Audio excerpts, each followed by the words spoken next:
Muy buenas tardes, sean todos bienvenidos a este tema en el día de hoy, donde vamos a tratar todo sobre hepatitis. Esto es a propósito que ayer 28 de julio fue el Día Mundial de la Lucha de Concienciación sobre las hepatitis virales. Se conmemoró ese día en honor al doctor Baruch Blumberg, quien es un médico científico, estudioso de las enfermedades infecciosas, que descubrió el virus de la hepatitis B y fue merecedor del Premio Nobel de Medicina en el 1976 por la misma. Las hepatitis virales son múltiples hepatitis, pueden ser agudas o crónicas, constituyen un problema de salud pública importante, sobre todo las que van a la cronicidad, ya que hay 400 millones de personas que están infectadas por virus de hepatitis y que producen 1.400.000 muertes al año, muchas veces sin el paciente saber que la padece, porque 9 de cada 10 pacientes desconocen que tienen un virus. En las Américas hay aproximadamente 11 millones de pacientes infectados con 125.000 muertes al año.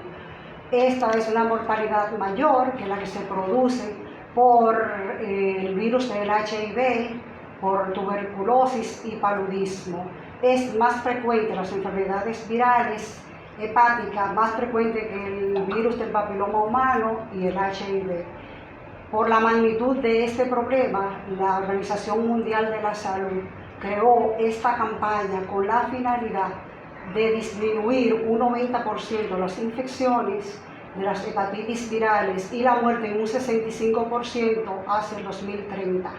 Como esta es una infección infectocontagiosa que va de persona a persona, todos podemos poner un granito de arena si conocemos cómo se transmite, se adquiere y cómo podemos prevenir la misma. Por lo que el Instituto de Especialidades Médicas, siempre preocupada por su salud, quiso traer este live en el día de hoy para el conocimiento de todos sus usuarios y el personal. Pues bien, podemos definir, basado en lo que la doctora dice, la hepatitis como una inflamación del parénquima hepático que puede llevar a lo que es una necroinflamación secundaria a virus, bacterias, tóxicos, medicamentos, entre otros. Esto no vale entonces clasificar la misma, ya sea por su etiología, causas víricas, que son las temas de conversación actualmente, como son virus de la hepatitis A, B, C, D y E. También podemos clasificarlas en agudas y crónicas, dependiendo la evolución de la misma, ya sea un tiempo inferior a 6 meses aguda o superior a 6 meses como crónica. Dentro de estas, las hepatitis A es la que, y la E son las que llevan a un periodo de agudización, mientras que la hepatitis C, B y la D pueden llegar a cronificar. De las manifestaciones clínicas, esta puede ser variada. Existe un periodo que es el llamado de incubación, que es donde desde el momento en que el paciente adquiere la infección hasta que se desarrollan las manifestaciones clínicas. Este periodo, aunque el paciente no tenga síntomas, es infectante, es decir, que puede contagiar al otro. Luego tiene varias fases. Puede ir desde asintomática, con pocos síntomas, con un proceso gastrointestinal leve, un proceso pseudogripal, hasta ya la fase prodrómica, donde el paciente comienza a tener manifestaciones, malestar general con náuseas, vómito, dolor abdominal, fiebre, puede tener diarrea, urticaria, puede tener aversión a lo que es en los fumadores, al cigarrillo.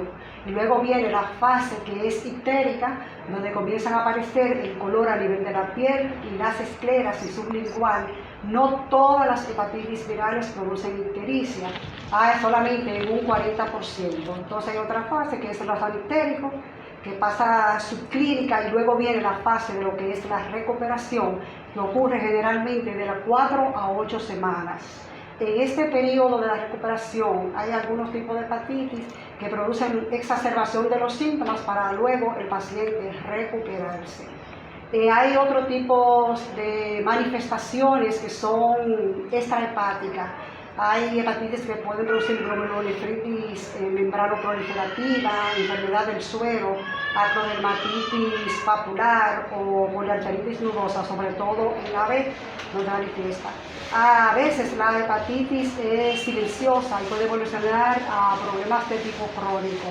Ya cuando evoluciona de tipo crónico puede haber cirrosis con hipertensión portal, cuya manifestación es el edema a nivel de los miembros inferiores y a nivel del abdomen. Podrían también producir encefalopatía, que es un síndrome neuropsiquiátrico que tiene repercusión en el cerebro cuando el hígado, que está a funcionar, no puede eliminar la toxina del torrente circulatorio.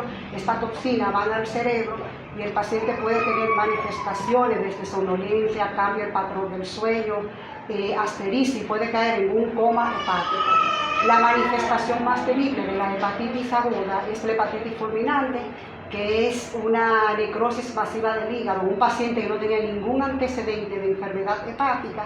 Entonces, al producir las necrosis, esto falla todas las funciones y el paciente puede comenzar con encefalopatía, con trastornos hemorrágicos, sangrado y alteración del TP, cuyo tratamiento es el trasplante hepático. Dicho esto, entonces podemos decir que la clasificación de la hepatitis, como hablamos, las virales, la clasificamos en una hepatitis A, la cual es una hepatitis de origen, es un virus de ARN, el cual tiene un periodo de incubación que puede ir de 15 a 45 días.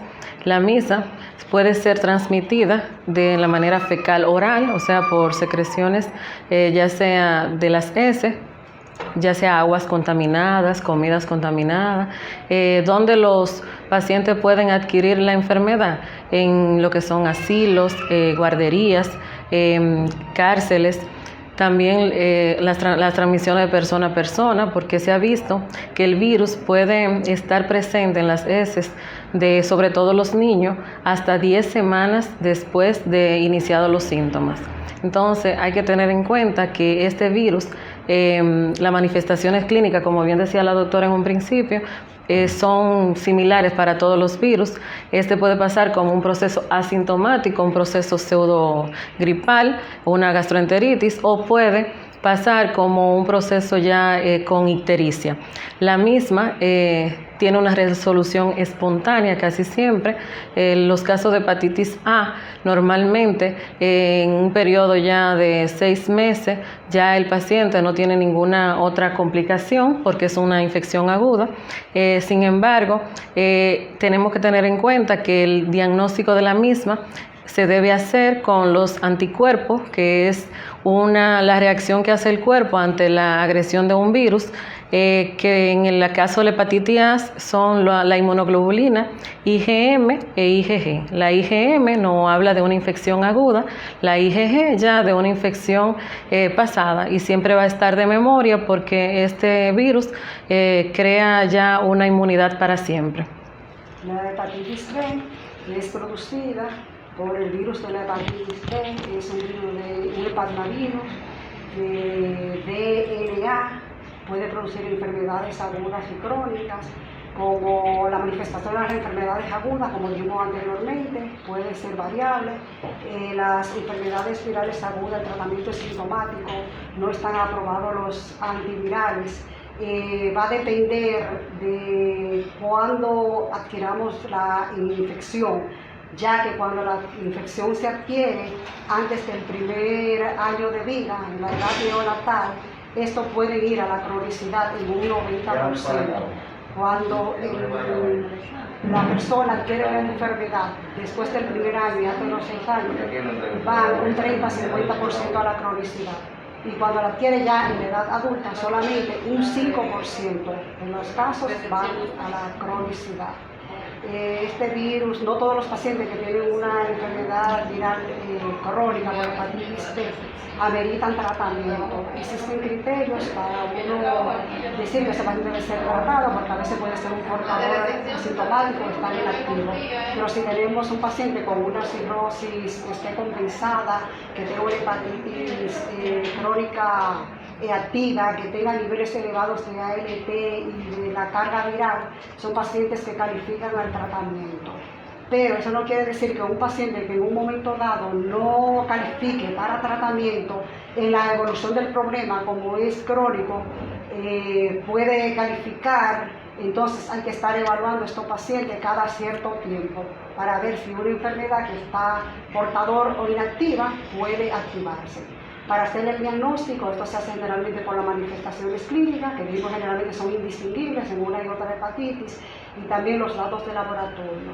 Los pacientes generalmente tienen elevaciones de las transaminasas, pueden tener bilirrubinas elevadas, fosfatas alcalinas si tienen datos de colestasis, y los marcadores serológicos propios de la hepatitis B, que son donde podemos determinar los antígenos y también anticuerpos. El antígeno que nos indica infección es el antígeno de superficie, que es el HBsAg, es su sigla, que es el primero en aparecer.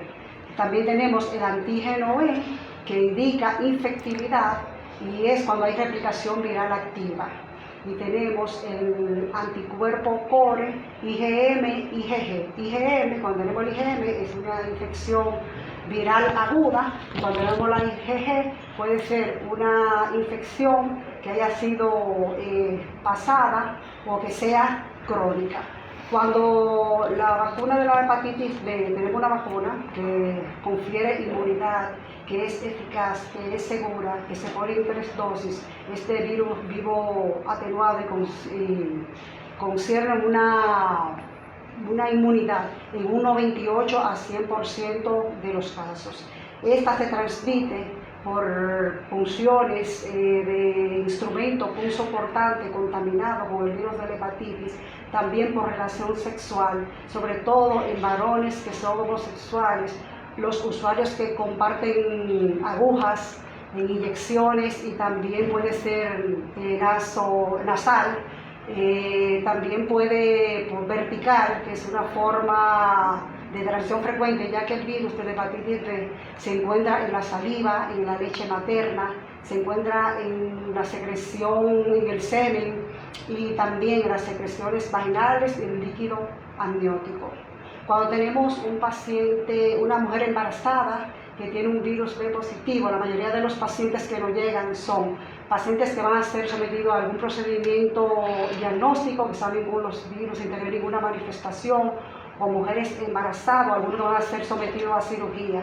Entonces tenemos que ver en una mujer embarazada si tiene el antígeno S y E positivo, que significa infectividad, porque la Asociación de Estudio del Hígado Europea ha aprobado el uso de interferón en pacientes que tienen replicación viral activa a partir de las 28 semanas hasta el momento del parto, para disminuir la transmisión vertical a los niños, ya que sabemos que el 90% de esto van a la cronicidad.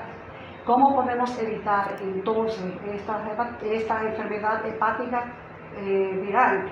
Podemos evitarla con la vacuna, que sería la previsión 1A, que está disponible, también teniendo sexo seguro, usando preservativos, estudiando exhaustivamente la sangre, que cada vez menos es la vía por la cual se transmite, tratando de tener todos nuestros objetos personales, como son las navajas, el cortacutícula, el cortaúña, pues son todas cosas, pueden tener contacto con sangre y transmitirse de una persona a otra. Las personas que son más susceptibles a tener estas infecciones somos los que formamos parte del personal sanitario, los que consumen drogas, los pacientes que tienen alguna enfermedad hepatológica que tienen que ser multitransfundidos, y también pacientes que están en hemodiálisis. Todo paciente que viva intradomiciliariamente con un paciente que tiene una hepatitis B debe ser también vacunado. Por otra parte, la hepatitis C, que es también de los hepatitis que lleva cronicidad, el mismo puede pasar asintomático. Un 30% de los pacientes no saben que tienen la enfermedad, y ya un 70% se descubre cuando ya están crónicos. Es un virus de ARN que tiene un periodo de incubación que puede ir de 6 semanas a 12 semanas. Los pacientes, como dije, normalmente llegan en una etapa crónica. La mayoría de ellos son infectados. ¿Por qué? Porque como pasa con el B, son pacientes con alguna promiscuidad sexual, pacientes que están en cárceles, guarderías, pacientes que tienen también contacto directo con secreciones o sangre de pacientes contaminados, el personal sanitario, pacientes hemofílicos, en enfermedades hematológicas que son politransfundidos o que reciben periódicamente, pacientes con hemodiálisis.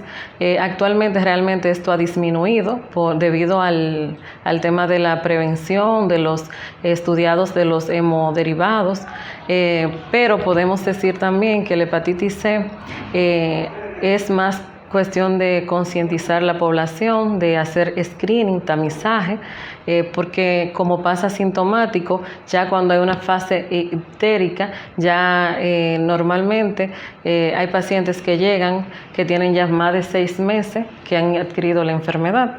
Entonces, en la etapa aguda del virus no hay un tratamiento establecido, sin embargo se discute el uso de interferón, ribavirina de primera línea en un paciente que tenga como diagnóstico hepatitis C, que tenga un ARN positivo del virus por más de 12 semanas, ya que normalmente el paciente cuando está en un periodo de infección aguda, normalmente el anticuerpo del virus no está presente en las primeras semanas. Entonces, ya en un paciente que tenga un ARN persistente más de 12 semanas, que pasa a ser ya un paciente crónico, actualmente, aunque no es un tema ya que se ha estudiado ampliamente, el tratamiento de la hepatitis C es bien considerado porque hay que tomar en cuenta varias cosas. Si el paciente tiene datos ya de fibrosis, de cirrosis, si está en una cirrosis compensada o descompensada, actualmente hay varios esquemas de tratamiento que están aprobados. Sin embargo, es un tema bien amplio. Vamos a citar lo que es el último medicamento que está de 2016 aprobado por la FDA para tratar la hepatitis C crónica, que es un pangenotípico, o sea, puede dar tratamiento a todos los genotipos de la hepatitis C, que son actualmente 6. Algunos, que era el problema que había naturalmente, que era la resistencia al tratamiento dependiendo del tipo de hepatitis C que tuvieran. Entonces está la eclupsa, que es una combinación de sofosbuvir más velpatasvir. Es un medicamento que actualmente se usa 12 semanas de tratamiento y se ha visto que tiene una respuesta viral sostenida en estos pacientes, logrando una curación hasta un 95% actualmente. El problema con la hepatitis C es que el diagnóstico a tiempo cobra vida porque puede evolucionar fácilmente a un hepatocarcinoma. Tenemos la hepatitis C, que es producida por el virus Delta, que es un virus defectuoso que necesita para poder replicarse el antígeno de superficie de la hepatitis B. O sea que si no tenemos hepatitis B, no hay B. Este virus puede manifestarse en forma aguda o crónica. Como todas las enfermedades virales agudas, tienen en común las manifestaciones antes mencionadas y son aquellas cuando duran menos de 6 meses en el organismo. Este puede manifestarse en forma de coinfección o de sobreinfección. Decimos que hay una coinfección cuando el paciente adquiere la hepatitis B y la hepatitis D simultáneamente. Esto hace una sintomatología más florida de cuando solamente es B y se asocia a una alta tasa de hepatitis fulminante en un 5 a 6%, cuando las otras hepatitis en menos de 1%. Pero el paciente tiene la posibilidad, cuando hace la coinfección, de poder eliminar el virus en más de un 80%. Solamente un 5% es el que va a la cronicidad. Ahora, cuando la manifestación, la forma en que se presenta es como una sobreinfección, esto es un paciente conocido como portador de un virus B o que tiene una enfermedad hepática crónica por virus B y se enferma por el delta. Esto, hace que la progresión a cirrosis y cáncer hepático sea más acelerado y la cronicidad, más del 90% va a la cronicidad. Los síntomas se hacen por las manifestaciones clínicas y por la determinación de los marcadores serológicos, donde vamos a tener el virus, el antígeno de superficie de la hepatitis B con los anticuerpos contra el virus delta. Y para saber si es aguda o crónica, hacemos el ARN, que va a estar positivo cuando el hepatitis delta va hacia la cronicidad. En cuanto a la hepatitis E, que es otro virus de ARN, sin embargo, al igual que la hepatitis A, es un virus que se transmite por contacto con secreciones, se ha visto, y también con aguas contaminadas. Entonces se ha visto que es un virus que se ve en países donde tienen baja calidad sanitaria, sobre todo en América Central, Asia, África. Este virus normalmente también se ha visto en Estados Unidos y Europa como una zoonosis asociada a la transmisión de animal a persona, sobre todo de la carne de cerdo. Se ha visto que el cerdo es el único animal que puede ser reservorio del mismo. Las personas que están en riesgo, por ende, son los viajeros que viajen a lugares endémicos, que tomen comidas contaminadas, que tomen bebidas con hielo. Entonces, esa es la medida de prevención también de la misma, evitar esto. Se ha visto que la misma puede estar también relacionada en pacientes que reciben sangre como los hemofílicos, que son politransfundidos, los pacientes que están sometidos también a hemodiálisis, y se ha visto un desarrollo también del virus asintomático que luego puede llegar hasta una forma fulminante, sobre todo en pacientes sometidos a trasplante, donde la hepatitis E puede pasar de una manera desapercibida, ya que el periodo de incubación de él puede ir de 2 a 10 semanas, entonces en ocasiones puede confundirse con otros virus antes del diagnóstico. El diagnóstico básicamente se hace también con el hallazgo de los anticuerpos del virus en sangre, que a veces pueden tardar en aparecer, pero que inmediatamente empiecen los síntomas y se busque el diagnóstico diferencial, se hace la exclusión, sobre todo cuando los pacientes, la historia del paciente, el lugar donde estuvo, para poder llegar a un diagnóstico más certero. Al igual que los demás hepatitis, igual que la que es agudo, no cronifica hasta la actualidad, pero se ha visto casos de cronicidad solamente en pacientes sometidos a trasplante o que tienen una coinfección con otro tipo de hepatitis, ya sea un B o un C. Se ha visto también la infección del mismo en pacientes embarazadas, donde puede evolucionar de una manera más rápida ya a una forma fulminante. El tratamiento es sintomático realmente, y ya en pacientes que progresan a una enfermedad más avanzada pueden ser sometidos incluso a trasplante hepático, pero ya eso en casos más graves. Por demás, el virus no tiene un tratamiento ya definido con antivirales, se discute el uso de la ribavirina, pero realmente no está aprobado en este tipo de virus. Queremos aclarar que hay otros tipos de virus que secundariamente también pueden afectar el hígado. Estos son como el citomegalovirus, el virus de Epstein-Barr, el herpes virus, y hay que hacer diagnóstico diferencial con las patologías que dan ictericia, como son la colangitis, otros tipos de infecciones que también pueden darlo, el CA de páncreas y otros tipos de infecciones por ejemplo, por hongos. Ahora ya pasamos a las preguntas. Si tienen alguna pregunta, es el momento para hacerla. Bueno, tenemos solo una pregunta y una persona que le está saludando. Odelet Salomón dice: buenas tardes, mi querida doctora, ¿cómo puedo evitar la hepatitis? ¿Qué tipo de hepatitis?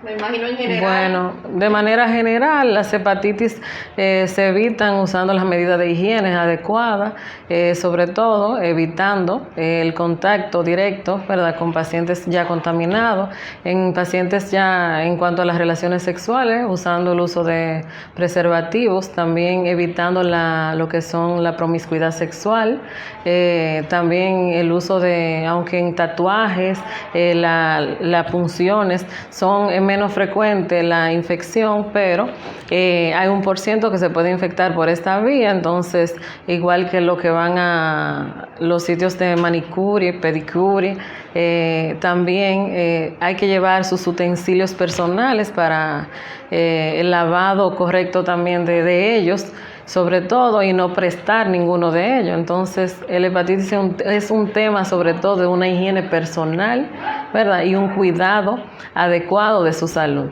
Y evitar también el uso de drogas y obviamente de tratar de comer de otros, de comidas contaminadas cuando salimos, por ejemplo, a lugares ya que tengan endemia de ciertos virus. ¿Hay alguna otra pregunta? Bueno, pues le damos las gracias por darnos la oportunidad al instituto de llevarle este tema de tanto interés y de poder orientar a nuestra comunidad, tanto médica como a nuestros usuarios. Quiero dejarle la impronta o inquietud que como hay un gran porcentaje de hepatitis que no dan síntomas y que puede evolucionar hacia la cronicidad, quién sabe si cualquiera de nosotros que no tenemos ninguna sintomatología podemos ser portadores de uno de estos virus, y lo invitamos a acercarse a nuestra institución para conversar sobre esto con su médico que sea de confianza, con la intención de hacer un screening para determinar aquellas hepatitis como la B y la C que son silenciosas. También decirle que no solamente las hepatitis virales afectan el hígado, sino que cuando hay un tipo de afectación hepática, le decimos al paciente que el alcohol, por ejemplo, que es hepatotóxico, traten de evitarlo, comer comidas que no sean ultraprocesadas, el manejo, así como dijo la doctora, de los alimentos para evitar la contaminación. Cuando, por ejemplo, preparamos los alimentos, no sería bueno dejarlo más de 2 horas puede cocerlo para ya refrigerarlo. Que decirles que hay algunos de estos virus, como la A y la B, que tienen vacuna, que simplemente vacunándonos con una alta cobertura de protección podemos evitar estas complicaciones. Y una de las epidemias más grandes que tenemos ahora es la obesidad y el hígado graso, que al igual que estos mismos virus que estamos hablando, pueden producir fibrosis y cirrosis, y creo que en un futuro esa va a ser la mayor cantidad de problemas hepáticos crónicos. La hepatitis C, hemos avanzado mucho en el tratamiento y posiblemente sea la próxima enfermedad viral que podamos erradicar de la faz de la tierra. Con la hepatitis B crónica todavía estamos trabajando. No tenemos un tratamiento efectivo para eliminar el virus, pero sí tenemos para frenar lo que es la replicación, y eliminando esto evitamos las complicaciones a largo plazo como son la cirrosis y el cáncer hepático. Invito a todos a que cuiden su hígado. Podemos hacer con un diagnóstico temprano, podemos hacer un tratamiento adecuado y salvar vidas, porque siempre cuidamos lo más importante, que es tu salud. Gracias. Gracias.